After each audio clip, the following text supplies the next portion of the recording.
여기에 활용하는 방법 중에 이제 첫 번째가 뭐냐면 주제 확인 및 검증입니다. 자, 다시 한번 주제라는 사람들이 조금 거리가 있게 생각하는데 주제가 뭐라고 이해하면 된다했습니까? 문제. 아, 내담자가 갖고 있는 문제가 무엇인지를 확인해야 되고 그것을 검증해야 된다.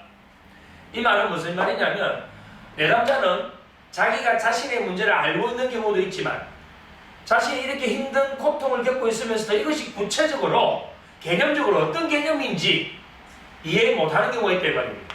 그걸 상담사는 그걸 확인해줘야 되고 검증해줘야 된단 말이에요. 지금 이 내담자가 상담 과정에서 계속 다른 사람에 대해서 부정적인 얘기를 하고 있는 거예요. 그러면 이걸 우리가 개념화시켜줘야 되거든. 내담자는 자신이 지금 이러한 현상들을 계속 저 사람 때문에 내가 힘들고 저 사람이 나를 무시했고 저 사람이 나를 인정 안 해주고 이런 식으로 계속 이야기하고 있단 말입니다. 그러면 이 상담사는 그거에 대해서 이 주제를 뭐 해줘야 된다까? 확인해주고 검증해줘야 된다. 아, 이건 지금 당신이 갖고 있는 뭐다? 뭘까요, 이게? 투사죠. 투사. 그 사람이 부정적이거나 그 사람이 나를 무시했거나 그런 게 전혀 없다는 거죠. 그럼 그 사람이 구체적으로 당신에게 어떤 말을 했나요? 당신을 무시했던 그 사람의 행동이 구체적으로 무엇이었죠? 이렇게 이제 물어보면 이 사람이 그거는 없지만 왠지 그런 느낌이 들었다라고 이야기하거든. 그래서 그걸 질문을 던지고 나서 이 사람이 그건 바로 당신의 투사라고 이야기를 해줘요. 그럼 이제 투사라는 뭐가 생기나요? 개념이 생기죠. 자, 투사라는 건 내 안에 있는 것을 비추어서 다른 사람을 보는 거예요. 그럼 내가 안에 긍정이 가득 차 있으면 온 세상이 모든 사람들이 밝고 긍정적으로 비치는 거죠. 내 안에 부정이 차 있으면 뭘로 비춰질까요? 온 세상과 모든 사람들이 다 사기꾼같이 보이고 다 어둡게 보이고 미래도 전부 다 어둡고 부정적으로 보는 거예요. 그럼 이걸 본다라는 건 투사한다는 것은 우리가 갖고 있는 뭘까요? 세상 뭘까요? 모형이죠. 세상 모형이라는 것은 내 안에 있는 것들이 하위 양식들이 하나의 내적 표상으로 드러나가지고 세상을 보는 건데 그건 내가 갖고 있는 필터다 이 말입니다. 그러면 내가 갖고 있는 이 세상 모형은 실제가 아니거든. 모형이란 말은 실제가 아니고 그 세상을 비슷하게 비춰주는 것일 뿐이지. 그럼 내가 보고 있는 건 아까 이야기했던 것처럼 나의 과거의 기억으로 지금 보고 있는 거예요. 과거의 기억으로 보고 있는 내 세상 모형. 그게 부정적인 내 경험과 학습이 많았다면 당연히 나는 세상을 부정적으로 비춘다. 자, 이게 이제 투사라고 이야기하는 거죠. 그럼 투사를 가지고 이야기할 때 투사는 두 개가 있다 있죠. 하나는 창조적 투사, 하나는 병적인 투사. 그럼 병적인 투사는 뭐냐면 저 사람은 나를 무시하고 있어. 저 사람은 항상 나를 부정적으로 봐. 이렇게 하는 것은 사실 자기 안에 있는 거잖아요. 근데 중요한 건 병적인 투사는 뭐냐면 내가 이것이 내 안에 있는 것을 부정으로 비춰서 저 사람을 그렇게 본 것이다라는 것을 알지 못하는 것을 병적인 투사. 우리는 대부분 투사를 하지 않고는 살 수가 없죠. 투사는 우리가 살아가는데 너무나 중요한 거예요. 우리가 수많은 공부를 하고 경험을 했던 것 그것을 비추어서 세상을 보니까 세상을 예견할 수도 있고 예측할 수도 있고 내가 사기를 당하지도 않고 위험에 빠지지도 않죠. 그 투사는 우리가 생존하는데 너무나 중요한 건데 이게 병적인 투사가 되면 어떤 부정적인 것으로 비춘 내 안에 있는 부정으로 비춘 것을 내가 알아차리지 못할 뿐만 아니고 중요한 건 그것을 알아차리지 못하는 것뿐 아니고 그것에 대한 뭐를 만들어버리냐면 절대적인 신념을 만들어버려요. 무서운 거예요. 신념이 뭔가요? 우리 삶의 모든 결과를 만들어내는 것이 신념이잖아요. 그러면 내 안에 있는 부정으로 온 세상을 비추어서 봤으니까 나는 부정적인 내 신념을 갖고 보고 있는 거라면 내 삶의 결과는 뭐가 나오나요? 부정이라는 결과가 나오죠. 그래서 병적인 투사는 내가 그것을 투사하고 있다는 것을 스스로 알아차지 못할 뿐만 아니고 그것에 대한 이건 절대적인 사실이야라고 신념을 가지고 있다. 그래서 그 나이 든 신분들 중에, 다 그런 게 아니고 드신 분들 중에 일부 노인분들 중에는 그런 사람들이 많죠. 바로 이 병적인 투사를 많이 하는 거예요. 자기가 투사하고 있다는 것을 알아차지를 못하고 그것이 절대적 사실이라 해서 그 사실, 그걸 신념으로 만들어가지고 그것과 다른 것은 전부 다 적으로 돌려버려요. 아주 위험하죠. 이걸 그 병적인 투사라고 하고, 창조적 투사는 뭘까요? 반대 개념으로. 그것은 이건 내 안에서 내가 비춘 투사일 뿐이야. 이거 내가 또 투사했구나. 우리는 투사를 계속 할 수밖에 없는 존재이기 때문에 이게 내가 안 좋은 투사를 했고, 저 사람은 그런 게 아닌데, 저 환경은 그런 게 아닌데, 나의 미래는 그런 게 아닌데, 내가 그동안 힘들어서 이걸 그렇게 비춰왔구나. 그걸 알아차릴 수 있는 것. 또 한 가지는 뭐냐면 알아차리면서 그것을 뭐 할 수 있는 능력을 갖고 있을까? 투사한 것을 뭐 할 수 있는 능력? 그렇지. 투사를 하고 있다는 걸 알아차리기만 하는 것이 아니고 내가 투사한 것에 대해서 수정할 수 있는 능력. 이게 이제 중요하죠. 투사하는 것을 수정할 수 있다는 것은 내가 뭐 했다는 건가요? 피드백이 있다는 거잖아요. 피드백이 있다는 거죠. 그래서 창조적 투사를 하는 사람에게는 실패가 존재할까요? 안 할까요? 실패는 없다. 다만 뭐만 있을 뿐이다? 피드백만 있을 뿐이다. 그러니까 실패에 대해서 피드백을 할 때 그 실패는 내가 성공으로 가는 중요한 뭐가 되나요? 디딤돌이 되는 거예요. 우리가 성공이 그냥 이루어지나요? 내 목표가 그냥 이루어지나요? 그런 것은 없죠. 내 목표와 내가 어떤 원하는 것을 이루기 위해서는 수많은 뭐를 만들어야 되나요? 디딤돌을 만들어야 되죠.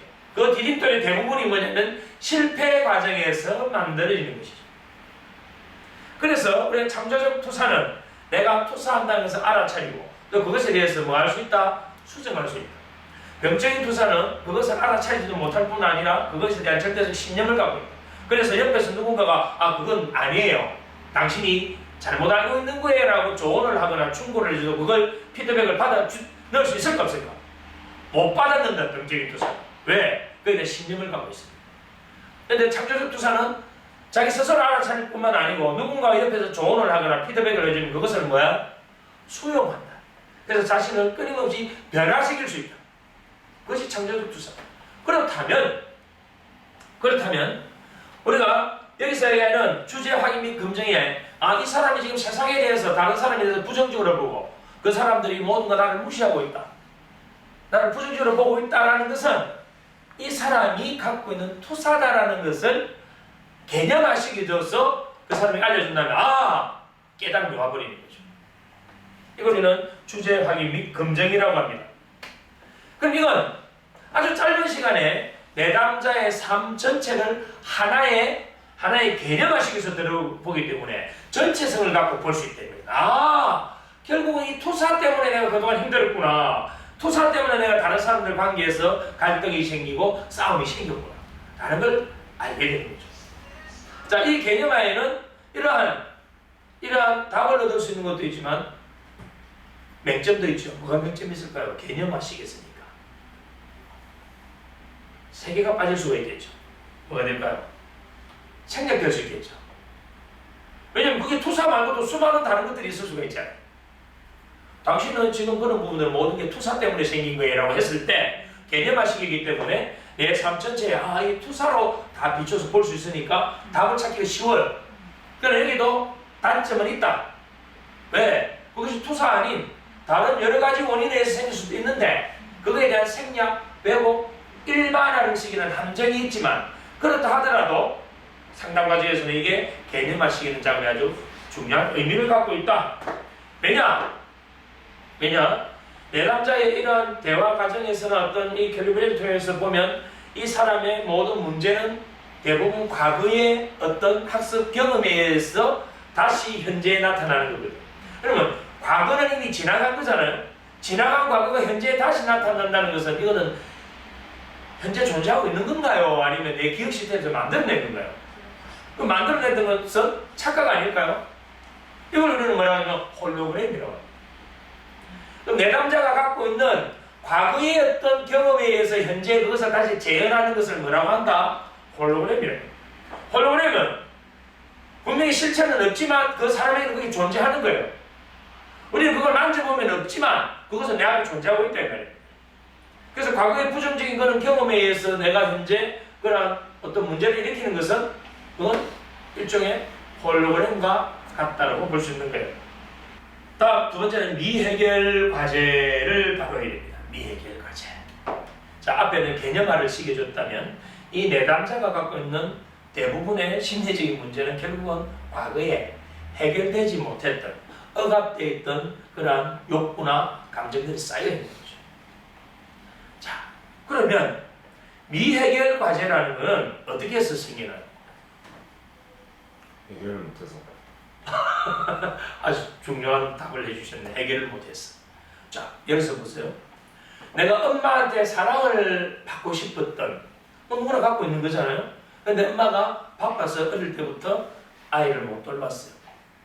성장 과정 내내 엄마는 자기 하는 일이 바빠서 아이에게 사랑과 관심을 못 쏟아줬단 말입니다. 자, 이 아이는 성장 과정에서 뭘 갖고 있나요, 지금? 애정결핍. 애정결핍을 갖고 있겠죠. 또 대인관계 능력, 그리고 애착관계 결핍, 이런 것들이 이제 생긴다 이 말입니다. 그렇다면 이 사람은 자기 안에 지금 나도 사랑받고 싶고 관심받고 싶고 더 관계를 확장해서 내 존재를 좀 더 확립하고 싶었는데 그런 것들이 해결이 안 됐단 말이죠. 해결이 안 됐으니까 이건 안에 뭐 눌려져 있는 거예요. 이거 우리 결핍이라는 게 생기고요. 또 그런 성장 과정에서 내가 하고 싶은 거에 대해서 계속 혼을 나거나 내가 체벌을 당하거나 그렇게 해서 내가 이걸 하고 싶지만 하지 못했던 것들이 욕구들이 있다. 그 욕구들이 계속 뭐 됐을까요? 눌려져 있다.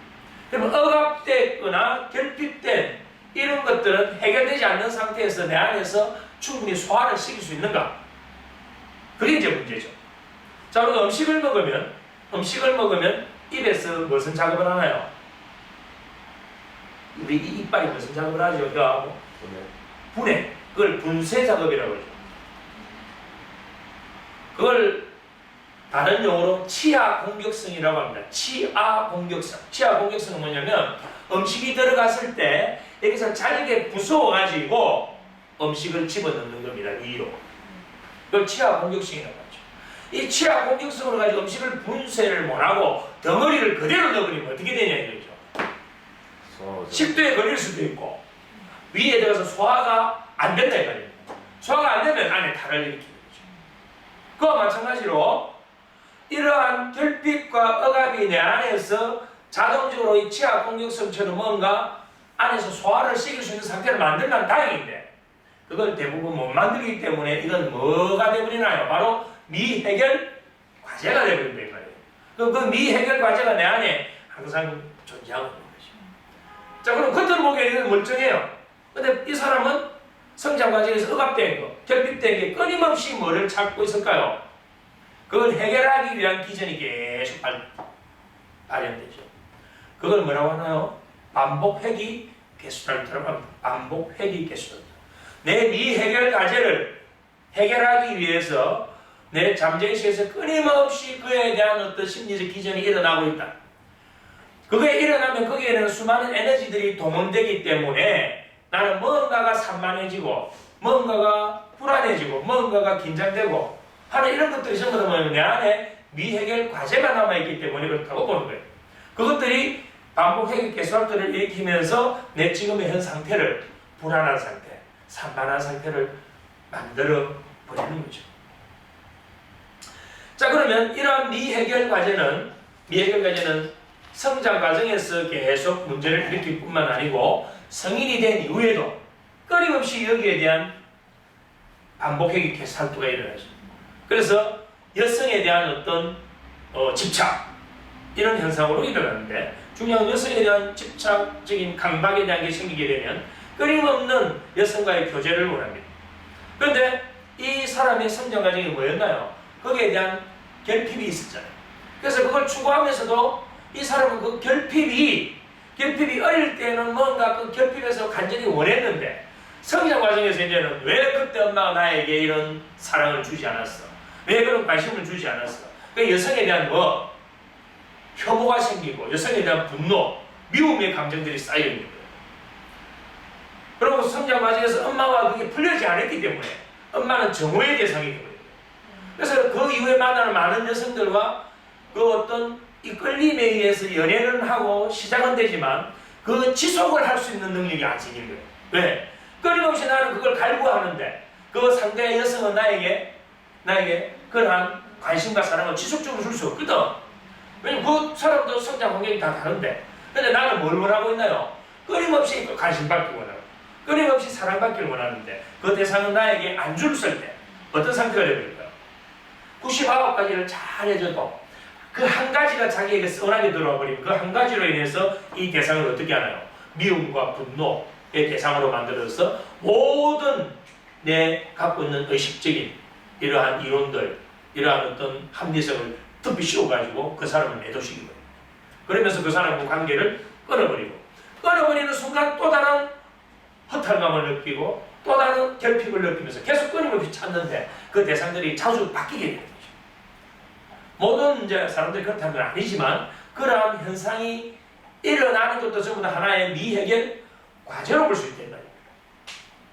그러면 이건 교류분석 이론으로 보더라도 어릴 때 특히 6세 이전에 이러한 경험들이 내 안에 하나의 각본이 만들어지면 그 위에 삼은 그 각본을 완성하기 위한 모든 과정들로 이루어집니다.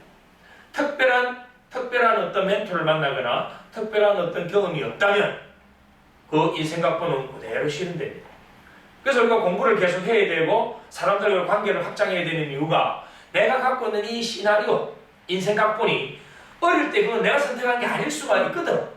근데 그게 누구든 사람들은 그런 그 결핍과 억압을 다 갖고 있다 이 말이에요. 그래서 이 미해결 과제를 해결하지 않고서는 우리에게 나타난 이 주제, 내 남자가 갖고 있는 주제를 없앨 수 있을까요? 없을까요? 일시적으로 약물을 복용해도 그 정세를 일시적으로 안정을 시켜주지만 이 미해결 과제가 해결되지 않는 상태에서 이 주제는 영원히 이 사람을 괴롭힙니다. 그래서 이 미해결 과제를 해결하는 방법이 뭔가? 그거는 과거의 그러한 감정을 어디에서 만나야 될까요? 지금 여기에서 접촉할 수 있게 해주는 순간 우리는 그 미해결된 과제, 그와 관련된 감정을 접촉하는 순간 그 미해결 과제는 해결되어 버립니다. 해결되어 버립니다. 우리가 인형 있죠? 인형, 베개 이런 걸 대상으로 뭐 끌어안고 어떤 그런 감정을 만나게 이게 과거의 어머니다라고 이야기를 하면서 그런 뭐 드라마 같은 것도 많이 보잖아요. 그런 어떤 치유 작업이라든지 또 베개를 놔놓고 이런 스펀지를 가지고 두드려 때리면서 과거에 자기 억압된 그 감정을 폭발시킵니다. 그러면 그때 그 감정을 내가 만나면서 이걸 뭐 하고 있나요? 말로 표현하거나 행동으로 드러내면서 안에 해결되지 못했던 감정이 지금 여기에서 분출되어 나오는 거예요. 그 분출된 것을 과거에는 어떻게 했나요? 계속 눌렸거든. 계속 도망다녔거든. 회피했거든. 그러니까 이걸 항상 내 안에서 존재하고 있었던 거죠. 그걸 지금 여기에서 그 미해결된 과제를 그 관련된 감정을 접촉하고 그것을 만남으로써 거기에 해결되어 버린다. 그러기 위해서 우리는 내 남자는 혼자서 그걸 하기가 힘들거든. 그래서 상담사님께서 이 내 남자가 갖고 있는 미해결 과제를 해결해 주기 위해서 뭘 해줘야 될까요? 끊임없이 옆에서 지지해주고 격려해주고 긍정적 피드백을 보내줘서 내 남자가 지금 여기는 안전하다. 뭐라고? 지금 여기는 안전하다. 왜 이 사람이 그 자기에게 결핍 억압된 걸 그 앞에는 접촉하지 못했을까요? 그것이 불안했거든. 과거에는 그게 위험했거든. 근데 지금 여기는 뭐 상담사가 안전하게 지지해주고 격려해주고 긍정적 피드백을 보내주니까 지금 여기에서 나는 뭐 안전하다는 심리를 갖게 됨으로써 그 미해결 과제를 해결할 수 있다. 자, 이제 세 번째가 지금 여기에 알아차림입니다. 지금 여기에 알아차림. 상담사는 내 남자가 어떤 보여주는 사소한 작은 것들조차도 놓치면 안 됩니다. 사소한 작은 것들조차도. 왜? 자, 보세요. 상담을 딱 하는데 상담을 하는데 내담자도 몰라요 자기가. 근데 이 사람이 말을 하는데 계속 말이 뭔가 떠 있는 것 같아. 말이 계속 빨라. 그럼 이건 상담사가 빨리 그걸 알아차려야 된단 말입니다. 알아차려야 돼. 지금 선생님이 말을 하시는데 말이 조금 빠르다는 걸 혹시 알고 있었나요? 라고 질문하면 내 말이 빨랐나요? 라고 이렇게 합니다. 말을 빨리 하면서 자기가 말을 빨리 한다는 걸 모르고 있었다는 말이죠. 그러면 말을 빨리 하게 되면 선생님 호흡이 어떠하던가요? 자, 말을 빨리 하면 호흡이 어떻게 될까요? 당연히 호흡이 가빠지죠. 자, 호흡이 가빠지면 우리 뇌는 이걸 뭘로 받아들이나요? 긴장 상태, 각성 상태로 받아들입니다. 긴장, 각성 상태가 되니까 주위의 폭이 좁혀지죠. 그래서 자기가 원래 하고 싶었던 이야기들, 자기가 표현하고 싶었던 것을 말을 하면서 점점 특정 단어와 특정 어떤 기억만 일부분만 드러내는 거예요. 전체성을 못 가지게 된다. 그래서 이런 사람들이 보통 이제 스피치를 앞에서 훈련할 때 말을 하라고 하면 자기 생각은 이만큼 많은데 막상 나와서 말을 하면 일부분만 이야기하면 엉뚱 이야기만 줄줄줄 하다가 내려가서 나중에 하는 말이 내가 이 이야기를 했을 텐데 못했다라고 이야기하는 게 바로 이런 이야기예요. 이런 이야기. 그래서 그 말의 속도가 빠르구나. 그래서 호흡이 얕구나. 이런 부분들을 지금 여기에서 상담사가 먼저 알아차리고 그것은 피드백 해줌으로써 내담자는 이게 지금 여기에서 내가 이러한 작은 것들에 어떤 그런 문제가 있구나라고 알아차리는 순간 그건 해결이 된다. 자, 이런 질문을 하는 거예요. 지금 선생님 기분이 어떠신가요? 지금 신체 감각이 좀 어떤 느낌이시죠? 그러면 그 순간 내가 질문을 던졌잖아요. 내 기분, 내 신체 감각 초점이 이제 돌아가는 거예요. 그래서 지금 아까 말씀하실 때 보니까 계속 이게 턱이 좀 떨리셨는데 라고 하면 아까 내가 사소하게 봤던 그걸로 가지고 지금의 신체 감각의 특정 부분 어떤 기분에 하고 연관을 시켜서 이 부분을 내가 찾아내는 거예요. 자, 오늘 상담 과정에서 무슨 이야기를 다루고 싶으신가요? 지금 어떤 이미지가 떠오르나요?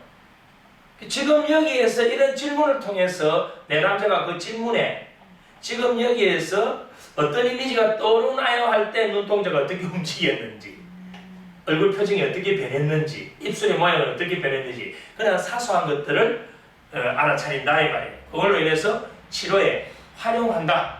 그래서 중요한 건 뭐냐면 지금 여기에서 항상 지금 여기에서 모든 걸 우리가 다 찾을 수 있다.